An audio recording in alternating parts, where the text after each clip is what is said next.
প্রাথমিক শিক্ষক নিয়োগের মেধা তালিকা প্রকাশ করল প্রাথমিক শিক্ষা পর্ষদ।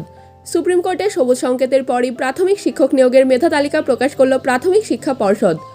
বুধবার সন্ধ্যাবেলায় প্রাথমিক শিক্ষা পর্ষদের পক্ষ থেকে প্রকাশ করা হলো এই তালিকা। তালিকায় মোট ৯,৫33 জনের নাম প্রকাশ করল প্রাথমিক শিক্ষা পর্ষদ। বুধবার থেকে চাকরির সুপারিশপত্র সফলরত পরীক্ষার্থীদের পাঠানো হবে পর্ষদের পক্ষ থেকে। আগামী 7 দিনের মধ্যেই তারা প্রাথমিক স্কুলগুলিতে শিক্ষক হিসেবে যোগ দিতে পারবেন। প্রাথমিক শিক্ষা পর্ষদের পক্ষ থেকে একটি মাত্র মেধা তালিকা প্রকাশ করা হয়েছে। প্রসঙ্গত, সুপ্রিম কোর্টে সবুজ সংকেত পেতেই প্রাথমিক শিক্ষক নিয়োগের প্যানেল প্রকাশের তোড়জোড় শুরু হয়। অনুমান করা হয়েছিল মোট 11,765টি শূন্যপদের মেধা তালিকা প্রকাশ করবে প্রাথমিক শিক্ষা পর্ষদের পক্ষ থেকে। 2022 সালের অক্টোবর মাসে এই নিয়োগের বিজ্ঞপ্তি দেওয়া হয়। তারপর ওই বছরেরই ডিসেম্বর মাস থেকে ইন্টারভিউ প্রক্রিয়া শুরু করে প্রাথমিক শিক্ষা পর্ষদ।